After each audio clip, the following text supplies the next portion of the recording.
આગ લાગી અને 27 લોકોએ જીવ ગુમાવ્યા. આપણને જાણવા મળ્યું કે સેફટી એ માત્ર એક શબ્દ છે, કાયદામાં લખાયેલો અને અસલમાં ભૂલાઈ ગયેલો.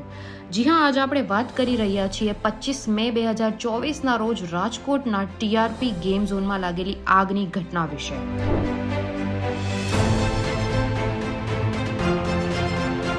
4 વાગ્યા આસપાસ નીકળ્યા હતા ઘરેથી અને પહોંચ્યા 15-20 મિનિટમાં જ આવી રીતના અહીંયા જે કંઈ ફાયર ફેંક્યું ને બધું થઈ ગયું છે. 45 સેકન્ડમાં આખું બધું છે ને એ બની ગયું હતું, જેણે માનવ સમાજને અને રાજકોટને હચમચાવી નાખ્યું હતું. સાંભળીને અને જોતા જ આંખમાં પાણી આવી જાય એવી આ ઘટના, જેમાં 27થી વધારે લોકોના મૃત્યુ થયા અને જેમાં મેક્સિમમ બાળકો હતા.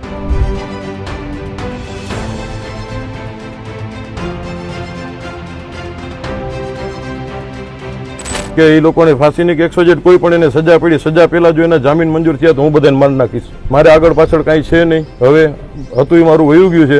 હવે આને તમે ધમકી સમજો તો છૂટ છે, મીડિયાને જે રીતના છાપવું એવી રીતના છૂટ.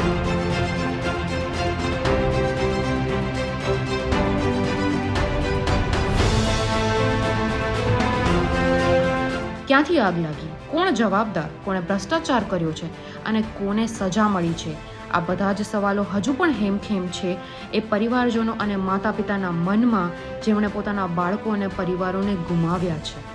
આ ઘટના બન્યા બાદ સ્પેશિયલ ઇન્વેસ્ટિગેશન ટીમ બનાવવામાં આવી. કેટલાક અધિકારીઓને સસ્પેન્ડ કર્યા, અમુક અધિકારીઓની ધરપકડ કરવામાં આવી, એ પણ રાતોરાત. પરંતુ તેમની ભૂમિકા અને જવાબદારી અંગે કોઈ જ સ્પષ્ટતા નથી.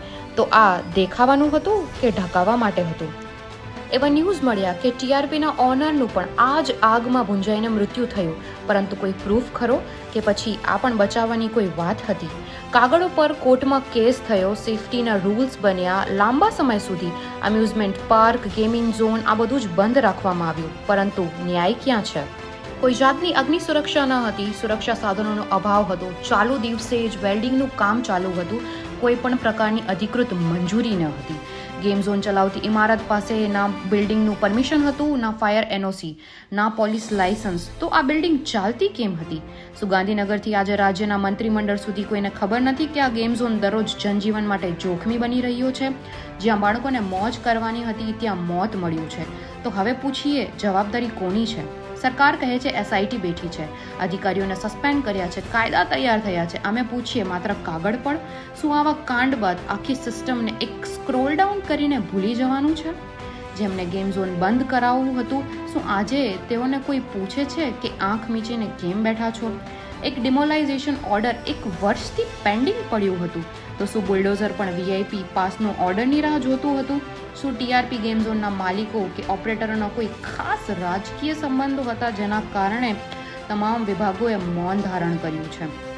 જ્યારે 27 લોકોના પરિવાર માટે આખી દુનિયા ઊંઘી ગઈ છે, તો શું આ દુઃખ માત્ર કમ્પન્સેશન પૂરતું જ હતું? શું આ ટ્રેજેડી એ માટે હતી કે નવી કમિટીઓ, નવા નિયમો અને નવી યાદીઓ બનાવવામાં આવે? એ વાત તો ખરેખર ગવર્મેન્ટ લેવલ મેજિક ટ્રિક છે. બિલ્ડિંગ લાયસન્સ વગર ઊભી કરવામાં આવી, સર્વિસ ટેક્સ વગર ચાલતી હતી અને જવાબદારી વગર બંધ પણ થઈ ગઈ. આપણે નવા નિયમોની વાત કરી રહ્યા છીએ, પરંતુ જો જૂના નિયમો લાગુ કરવામાં આવ્યા હોત તો આજે એ બાળકો જીવંત હોત. આજે આ જ સવાલ છે, તમને શું લાગી રહ્યું છે? ન્યાય મળશે, નહીં મળે, કે આપણે આવી જ ઘટનાઓ જોઈને સ્ક્રોલ ડાઉન કરવાનું છે અને કોઈ જ એક્શન લેવાના નથી થતા? અમને જણાવો કમેન્ટમાં. રજવાડી રાજકોટ સાથે.